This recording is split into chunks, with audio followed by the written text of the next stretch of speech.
all about me. This is the Dan Patrick Show podcast. There is more where that came from. Click back for new episodes all week long.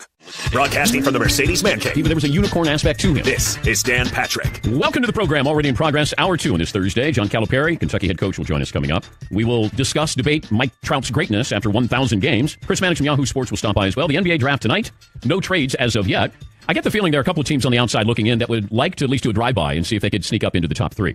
After that, I think you're probably going to want to trade down, if possible.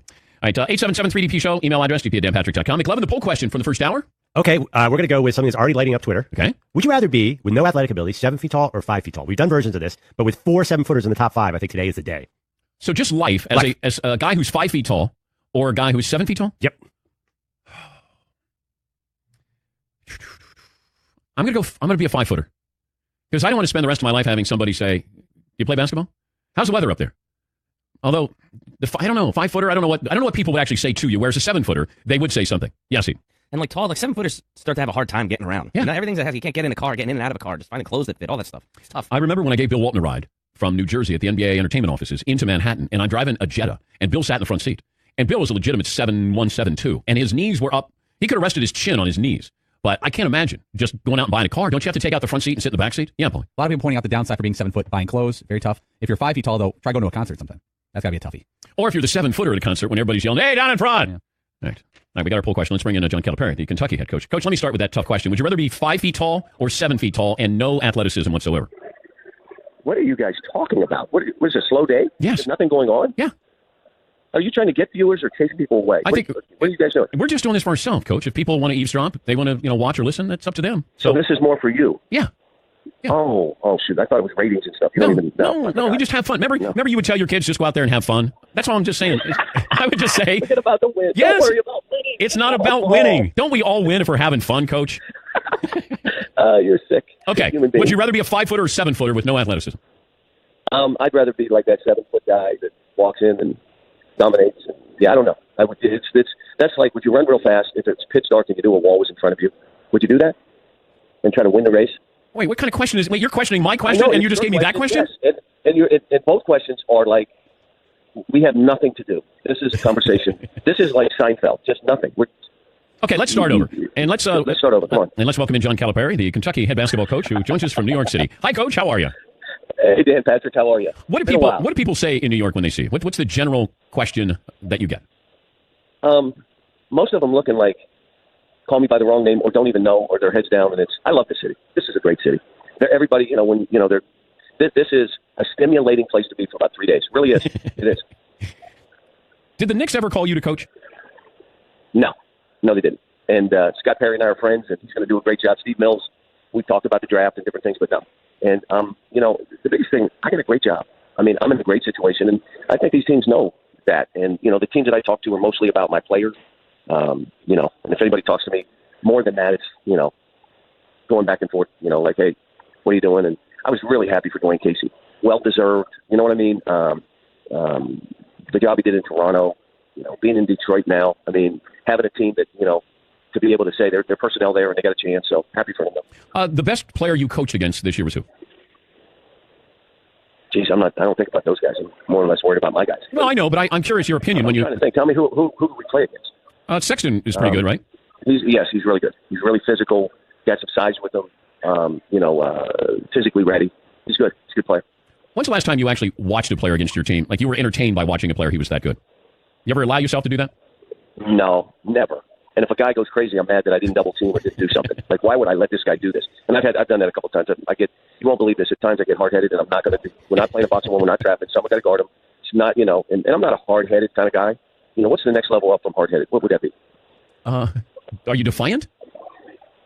No, that's not a good word. Come on, man. I mean, you used to be. Look, this is called slipping. How about stubborn? How about stubborn? You want to be fiercely stubborn would have been pretty good with hard-headed. Yeah. Okay. Stubborn. That's a good word. Did someone slip you that word? How about Italian? How about Italian? It's Southern Italian from Calabria. That's what it is. Yeah. All right. How many of your kids are going first round? I'm hoping 3 or 4. But what you have is Kevin Knox. That positionless. What the league is going to 6'9", almost 6'10". He's only 18 years old. Youngest player in the draft. Scores it, shoots it. Shea Alexander's a 6-point guard with 7-foot wingspan. That means you can switch pick and rolls. He can play in pick and roll, shoot the ball. And future, freshman. You have Hamid Diallo, the best athlete in the entire draft. You have Jared Vanderbilt, who only played 14 games for us, but his analytic numbers were off the chain. So they're all calling me, like, what does this mean?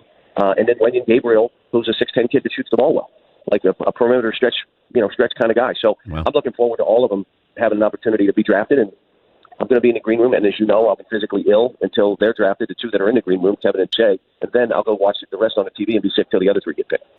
I was trying to look at what the window of opportunity it is for these kids to develop, where you get a true sense of if they're going to be good NBA players. And the fact that, as you mentioned, we got a couple of 18-year-olds in here, 19-year-olds in here. Feels like with NFL draft prospects, I look at 3 years down the road. With NBA, I almost have to look 5 years down the road to decide how. You're right. Is that fair? Right. Is that a fair window? Yeah, you're right. Yeah. And let me say this.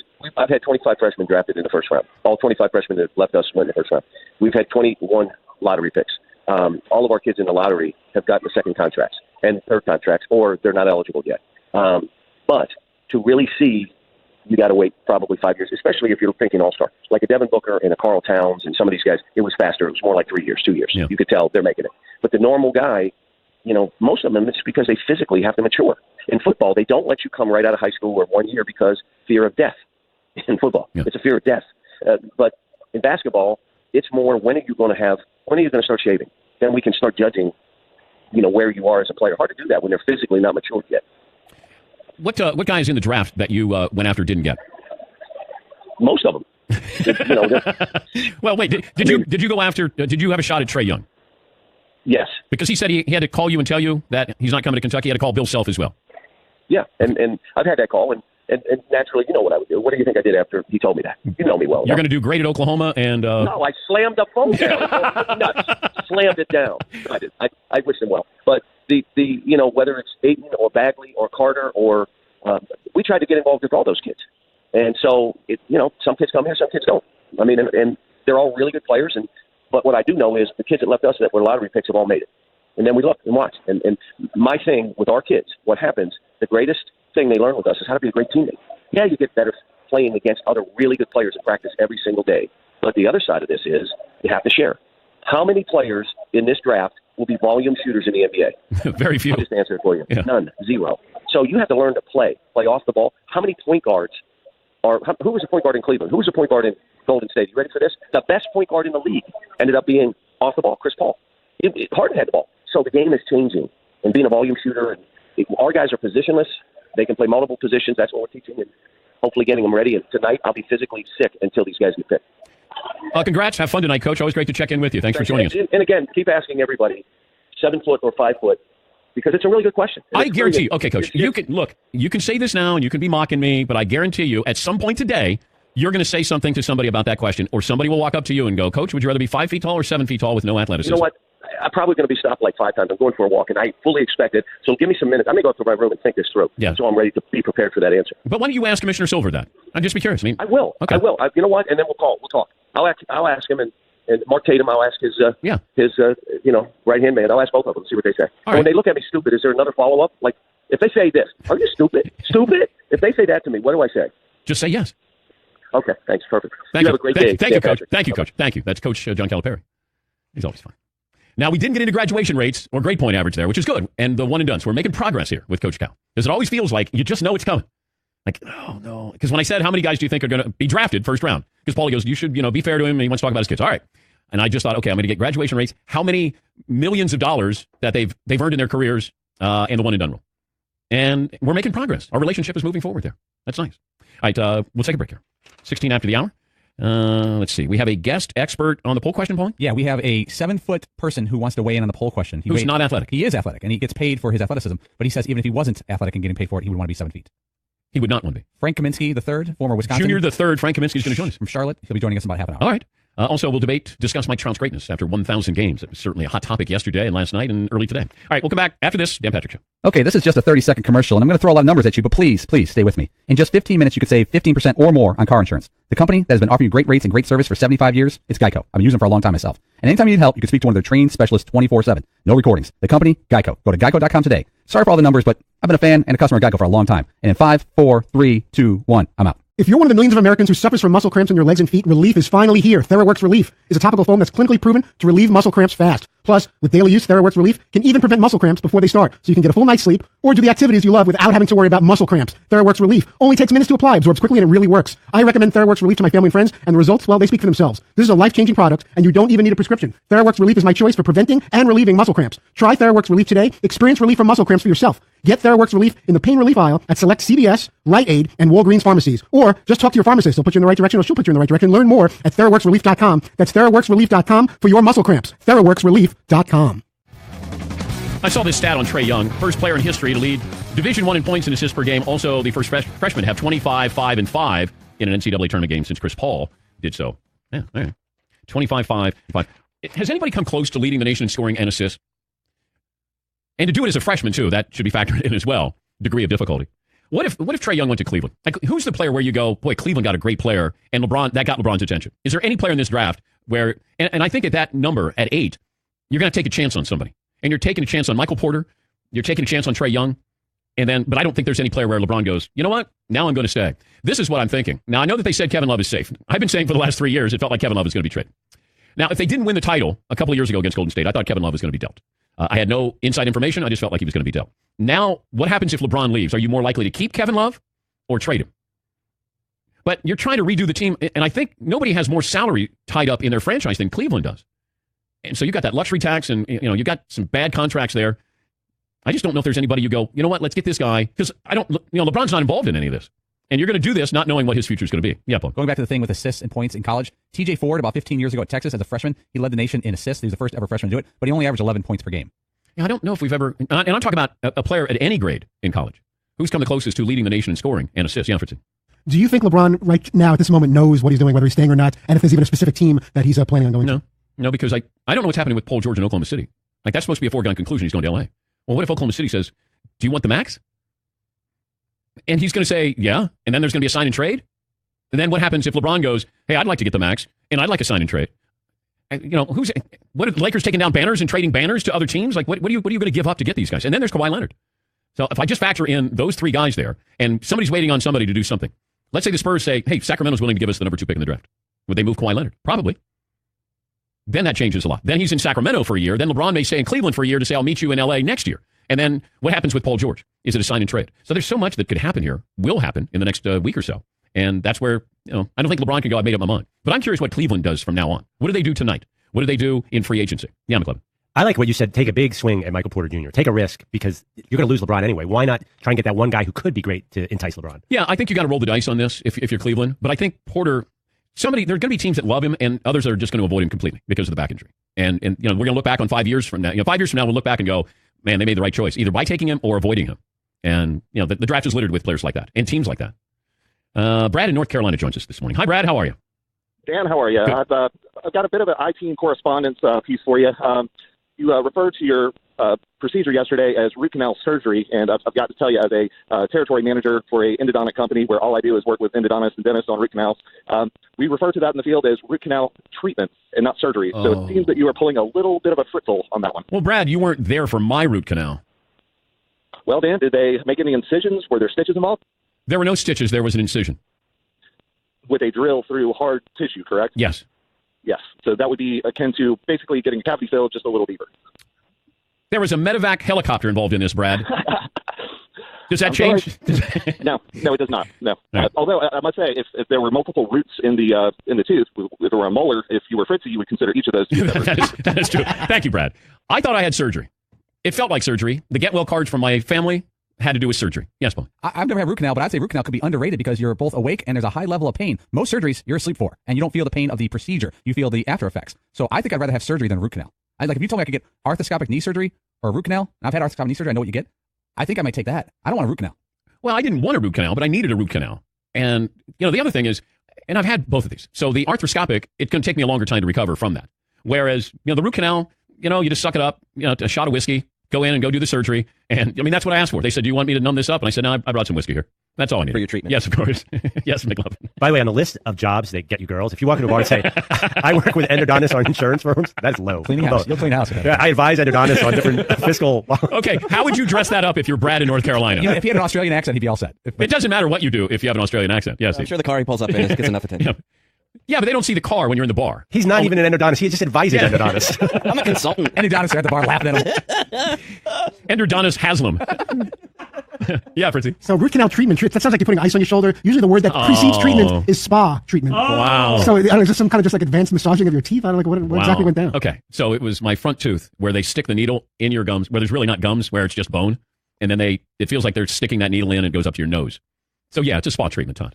I had root canal actually, so I'm kind of half playing with you. I woke up one morning and the side of my face was I really wasn't swollen. concerned about you, Todd. This was I'm about just my letting you know root that I can appreciate. No, you I don't know who else here has had root canal. You mocked me. I did. Yeah, but it was more playful. And now you than feel vicious. bad. No. Yeah, I had that too. Yeah. Yeah, I had that too. I went in, I got my you know what we should do? I had that too. We need to do a Dan Patrick Show game of operation where all of the surgeries that we've had. I'm out. I lose. Yeah, you haven't had surgery. No. Right? So if I got tubes in my ears when I was a kid. We'll shoehorn that in. That's for a kid. That's tough. How about Fritzy and I have a game, or it could just be Fritzy with a game operation. Although I've had more surgeries. Yeah, I can't speak to arthroscopic knee surgery, but there are many other surgeries where I Or would think replacement knee that would surgery. go. You would not pick the surgery ahead of the root canal. Partial. Depends though. If you guys keep counting procedures and treatments as surgery, then we're going to be here for a while. I've had enough surgeries, but I've had some procedures as well. I've had eye surgery. Nobody has had eye surgery, and where they slice it and you're awake, and then they open your eye and they pry it open. They put some drops in to numb it, and then you actually see this blade that starts slicing your eye. Were you in a horror movie? So it felt like Saw 4? Yeah. So I had some guy in a clown mask telling you. I had radiokeratotomy. I had RK surgery. This is prior to LASIK. So I'm one of those idiots that went in and said, "Yeah, sure. I saw this on 60 Minutes where they're doing this in Russia. Can you do that to my eyes?" And I went in, and they pry your eye open, and then they put drops in, they numb it, and then they slice your cornea. So I was driving. It took me a couple days recover, but I'm driving at night, and I could actually see the lines in my cornea as I'm driving. It looked like pizza slices, and I went, "Oh boy, I'm in trouble." So here we are, 30 years later. They overcorrected my left eye, and the right eye is probably 20/40. But other than that, everything went well. Never. That's the worst surgery I ever had. Eye surgery. Knee, no. Hand, shoulder, nah, no big deal. Eye surgery, that's bad. Yes, Steve. Maybe it was, I don't remember if it was a year or two ago or something like that, but my dog scratched my eye and it was bleeding, and I waited until the next day, and then my wife made me go into like a walk-in clinic, and then I eventually got to an eye doctor, and he was like, "Oh man, you really should have a stitch in there, but I'm just gonna let it go." And I almost wet my pants. You're gonna put a stitch in my eye? Yeah. Please don't do it. Yeah, and he's like, "We'll just let it go though. Just use some drops and see how it heals." Man. I'd rather roll out of a moving car than get eye surgery. Yeah. Just roll, open the door. Well, you got a bad eye. Did you have surgery on your bad eye? I did. I have a thing called iritis when I was a child, and they did some type of corrective surgery. I was 2 years old, so I have no memory of it. Oh, okay. But my mom said she saw a little 2-year-old. I can't imagine what that was like. No, it wouldn't be good. Eye surgery. Yeah, Fritzy. No, that sounds horrifically painful. Okay. A razor Thanks blade for bringing it cutting your eye. Yeah. I thought you were going to make fun of my eye surgery now. No, I'm in a position where I cannot make fun of anybody's surgeries. But you did yesterday. I did. I jumped into the text mix, but it was still, I don't think it was anything particularly vicious. It was just an unfunny play off of Tooth and Common. If that's going to get you upset, then. No, and look, I hate saying this, but you're due for surgery. So why would you say it? Oh. Why would you put that out in the universe? I'm just having fun, Todd. That's all. I'm just having fun. Maybe it'll be a procedure. That's all. It's more of a treatment. Yeah. That's the best. I love Brad in North Carolina. He's my favorite guy. Root canal Gotta tell spot you, treatment. we refer to that as a treatment. Man. I love that guy. I'd hate to have surgery then if that was just a treatment for root canal. Talk about a guy who gets the show. That's Yeah. Brad in North Carolina. Big Brad. Well done, Big Brad. Brad walks into the bar, and the Yeah. ladies go, "Hey, there's Brad. You know what he does for a living? He advises." Endodontist. Not even dentist. I'm sure he's doing very well for himself. He's killing it right now. Yeah, he is. Yeah. He's probably in his Bentley right now laughing. Right. Yeah. Yeah, on his way to his boat. Yeah, with a couple of shorties in the back and a cooler full of beer. And then look at us. Yes, Paul. Endodontists are different than dentists. They specialize in saving teeth and help you maintain your natural smile. Is that the chiropractor of the tooth community? Wow, that is messed up. I don't know if it's that. I'm not accusing That is messed up. Like, Yeah. if you're a chiropractor, do you have doctor in front of your name? Yes. You do. Yeah. You you're go to a medical school, though. You sure? You don't have to go to medical school to be a chiropractor. You can go. But aren't you a doctor? You can get a certification. Or a doctor if you're a chiropractor. You can do surgery. Hold on a sec. Chiropractors do not hold medical degrees, so they're not a medical doctor. They're famously not doctors. Right. Really? Oh, like they're like it's like a joke amongst the medical community. I have a friend who's a chiropractor unless he's just telling everybody he's a doctor. Maybe some are and some aren't, but Yeah, because I've gone to a chiropractor and I call her doctor. They do not have to go to medical school. They don't have to go through everything else. Like if you're a foot doctor, you have to learn how to do all types of stuff. Yeah. If you're a chiropractor, you just need like a certification in that specialty, I think. they don't even have to know anything about your back. But even when she calls me, she'll say, "Hey, this is Doctor," and so Busted. oh, Yeah, sorry. I mean, yeah, well, actually, right. So your friend could be a chiropractor and a doctor, but a chiropractor's not a doctor. okay. Maybe she has a PhD in art history or something. French literature. And then she went into Backtracking. You got to pay the bills, so. It's from Greg Lake, who tweets, "I'm 6'7", no way would I want to be 5 feet. No one messes with you when you're tall. If somebody gets in your face, you stand up and conflict over." Let's see. Here's another one. I would want to be 5 feet tall, longer lifespan, less joint issues, and ability to be comfortable in all cars. Frank Kaminsky of the Charlotte Hornets is going to join us coming up. And I don't want to hear from all the chiropractors here, because I know this is what's going to happen. I've gone to chiropractors, and they have benefited me. I'm not questioning your medical validity here or your education here. My chiropractor, she refers to herself as doctor. And now I'm finding out maybe she's not a doctor. But We went from root canal to this, didn't we? Yeah, we Is did. that where we went? We did it. Somehow. When somebody goes, okay, here's point A and here's point Z. How do we get there? I have no idea, but we're going to get there. All right, 877-3DP show. I'll come back, discuss the greatness of Mike Trout after 1,000 games. We like round numbers here. So Mike Trout after 1,000 games, he plays his 1,000th game tonight. So we'll come back, talk about that. Your phone calls as well. Chris Mannix will join us in the final hour of the program, find out when he's going to come in and get his head shaved on the program. We're in New York next week again. Is that right, Fritzy? We are next Tuesday and Wednesday. And that's with the Uncle Drew movie? Yeah, Reggie Miller and Chris Webber are going to come by next week, so it should be fun. And then we have the red carpet treatment next Tuesday night for the movie premiere. And then Dale Jr. is going to join us in studio. Dale Jr. will be with us next Wednesday. All right, well, thank you, Fritzy. You're welcome. All right, we'll come back after this on the Dan Patrick Show. Hey, listeners, just wanted to take a minute to thank all our great sponsors and all of you great listeners for supporting this podcast. We certainly couldn't do it without either of you. And I wanted to remind you that you can support our sponsors by going to our show page at podcast1.com, clicking on the Support This Podcast button, and there you will see all our wonderful sponsors that help make this show possible. Thank you for downloading, subscribing, and of course, supporting. And now, back to the show. Here at Podcast One, we love hearing from you. We read every tweet and comment you send our way. So don't miss your chance to take our summer listener survey. Just go to podcastone.com and click on the survey banner, or go to podcastone.com/mysurvey. It only takes a few minutes, and it gives you the opportunity to make a direct impact on your favorite shows. Tell us how you really feel so we can get to know you better. We value your thoughts and participation. So check out the survey at podcastone.com/mysurvey, or click on the survey banner on podcastone.com. Stay tuned for 60 seconds of AP News headlines right after this podcast.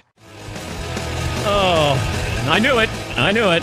Doctorate versus doctor, chiropractor.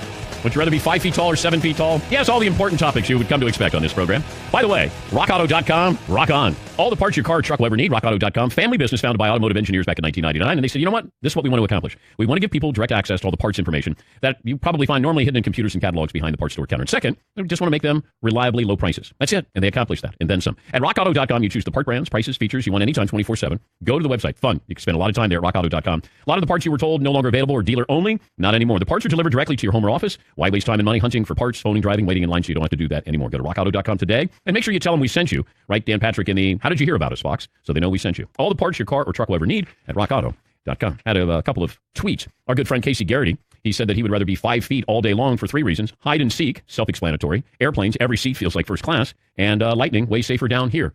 And Casey is about 5 feet tall, I believe. Chris Knows tweets, my fiance laughed at the poll question and said, no woman wants to be with a man who can't stand up in the deep end. So there's your answer. Whoa. All righty, Chris Knows. Thank you for your wife for weighing in on that. Shortest. Yeah. Let's see. Poll question, McLevin. What do we have? Frank Kaminsky from the Charlotte Hornets will join us coming up top of the hour. The 7-footer wants to weigh in on that topic. Yes, McLevin. Okay, 55% of our audience would rather be 7 feet tall than 5 feet tall. Okay, but no athleticism. You're just 7 feet tall the rest of your life. Man, I'd go with 5. I'd go 5 feet instead of 7. They're showing video of that huge Harlem Globetrotter that came in the studio. Remember him? Yeah. He was 7'7", I think. And yeah, but he had athleticism. Well, okay, he played basketball. Yeah, he had some athleticism. Yeah. That's a question of how little athleticism do you have to be to not play basketball at 7 feet tall. I've been around people where they're just not into sports and not into basketball. They're just tall. My brother's 6'7", and he played a little bit, but he played with Kobe. Yeah, he did not like playing, and everyone's like, well, are you a college player? You know, it's a lot of pressure. I asked StatSync if they could help me. The top players, do we have this assist and points in the same season? Terrell Lowry, remember him at Loyola Marymount? He was 3rd in the nation with an assist and 5th in points. Charles Jones from Long Island, I remember he led the nation in scoring. He was 5th in assists. Ray Felder, he was 6th in scoring, I think 1st in assists. And Trey Young is there. So that's the list there. Pretty select group there of guys who've led the nation in scoring, or at least come close to it in assists. But Trey Young is the only one. Let's see. Is this Kalen in Indiana? Yes, sir. Hey, what's up, Kalen? Hey, not much. How are you? Good. What's on your mind? I just want to give some insight and clarification to the doctor chiropractic conundrum you have going on. Are you a chiropractor? I am actually a physical therapist. Okay. So as a physical therapist, I have my doctorate in physical therapy. Yeah. So by that nature, I kind of am a doctor, but I'm more of a second-tier doctor, because I'm not a medical doctor. So kind of going into doctor of chiropractics, yes, they are a doctor of chiropractics, but they are not a medical doctor. Okay. So they did not go to medical school. All right. Well, thank you, Kalen. Yeah, we've heard from the medical community here, those who are chiropractors and those who are not. Yes, Paul. The chiropractic lobby is out for blood. There's a lot of them on Twitter. Yes, they They're are. calling me out, you out, everybody. Well, they can't call me out. I go to a chiropractor. So you support them? Yes. According to WebMD, chiropractors do not have the same medical training as MDs. They cannot prescribe medicine or do surgery. Like if there was an emergency and someone were choking to death at a diner and someone yells out, is there a doctor in the house? Does the chiropractor get up? Well, if you're, let's say you have your doctorate from a university, like for, and somebody says, is there a doctor in the studies? house? Yeah, but if you're going to be, is there a doctor in the house? Do you stand up? No one ever yells, is there a doctorate in the house? No, they do not. Mario said that the chiropractic community is offended. Heard from several of them, and they are indeed doctors because they have a doctorate in chiropractics. Okay. This is the other side of the glass here, guys, men and women. If you want to take up the issue with the Danettes, go ahead. But I have gone to a chiropractor. I've gone to a chiropractor too. Yeah. Dude wasn't a doctor. He said, dude. He passed his test. Okay. He got his certificate. Okay. All right. Then you're good. What, Fritzy? Well, Paulie makes a good point. Someone's, oh my God, my husband's choking. Like, imagine a chiropractor. Does he have a knot in his back? I can help with that. I don't know about it. The thing stuck in his throat. Yeah, I was once in a restaurant and somebody chipped their tooth on some shellfish. They yelled, can anyone help me with the paperwork involved with the endodontistry going on here? And then Brad jumped out of nowhere. Stood up. Call back. Are there any endodontist advisors? Someone said, well, which would you rather be, an endodontist advisor or a chiropractor? Well, I don't know what they pay to be an advisor. How much do chiropractors make? I have no idea. I respect anybody who can make me feel better. And that's why I don't respect the Danettes. Yeah, Paulie. If your daughter were marrying a chiropractor, would you brag around the neighborhood, my daughter's marrying a doctor? I have somebody in my family tree who is a chiropractor. That's not an answer to my question. There's always that one woman who's going to say, well, he's actually a chiropractor. Yeah, see. Chiropractors do well. Yeah. I mean, they make a great living for themselves. Yeah, there's absolutely not. I mean, if they're sensitive about the whole doctor thing, well, I'm sorry, but you're still. Do they put it on their license plate? Do they put it on their license plate? They can't put MD, right? Where it just says it's like BACKDR, like back doctor. Like, not really. Say yes to crack bumper sticker on the back. Wow. And they don't like when you say, can you crack my back? You adjust. Just letting you know. Oh, my gosh. Just letting you know. There's jargon there that they adjust you. They have, it says like crack kills, ... back pain. It kills back pain. Then they should just adjust to the fact that they're not doctors. Oh, okay. All right. Pile on. Yep. Why are we going See, now the chiropractors are now they're feeling what I felt yesterday when I came out of my procedure with a root canal. It's a treatment. You know, a treatment. God. I wish it was a treatment. Nobody should be treated like that. Let them back it up that they're doctors. They got plenty of time Todd. to sell some. You of all people Exactly. should really support the medical community. One part of my body that seems okay for now. What is the one part that's good on you? I think my right elbow is feeling pretty good today. Your left elbow. That's a whole other story. But yeah, if you went top to bottom, you don't even need an X-ray. There was several things not aligned. I like how Paulie, we were talking about me getting a root canal yesterday. He goes, I've never had anything done on my teeth. You said you should have. Maybe I should have gone to the dentist. Mom, I've never had any dental work done. I've never had a cavity, which is the good news. The bad news is they're all over the place. You got summer teeth? I do have a couple that go. They're rogue. They go rogue on me. I always thought because I had no cavities, I had good teeth. Because back when you were a kid, you're like, wow, I've got no cavities. I never had a cavity. Oh, man. Unfortunately, Who's my country singer who's got the one bad tooth, the rogue tooth, Jewel? Oh. Jewel just called in and say, Paul, you should go see him. That is not necessary. That's not necessary at all. Oh, that's all right. Yeah. All right. Yeah, I never got braces or anything. My older brother and sister both did, and by the time I think my parents got to me, they were like, we're not doing that. Too expensive? I think too expensive, and like kids rip them off and stuff, and like all that. And then I think my sister, one of them went sort of back already, and it's like, what are we doing? I had a retainer, but I remember, like, at what point did braces become cool? Because then kids like smile and they got color braces, and like they're happy to show you they got braces. I remember we made fun of kids all the time who had braces. All right. Frank Kaminsky will join us coming up top of the hour. I still haven't discussed the greatness of Mike Trout. Get around to it, I think. Chris Mannix will also join us as well. All of that coming up, final hour, Dan Patrick Show.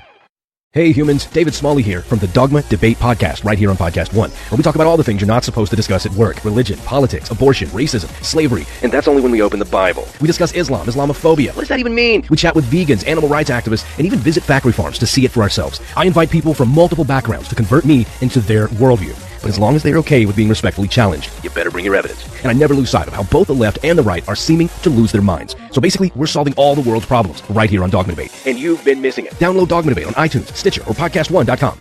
Immigration fight. I'm Tim McGuire with an AP News Minute. House Republican leaders say they will continue working on a comprehensive immigration bill, even as President Trump says lawmakers should wait until after the midterm elections. House Majority Leader Kevin McCarthy says it's important that Congress address the issue now. Congressional Democrats continue to sharply criticize the president. Maryland Congressman Steny Hoyer. He is taking infant children hostage, wrenching them from the arms of their parents. Tacoma, Washington police, using DNA collected from a 12-year-old who was murdered more than 30 years ago, have made a cold case arrest. Police Chief Don Ramsdale says his investigators got the word earlier this week. The lab contacted us with a match between the original DNA and the sample collected from Gary Hartman. The 66-year-old Hartman is in custody, charged with murder of Michaela Ward. She was last seen riding her bike in 1986. I'm Tim McGuire.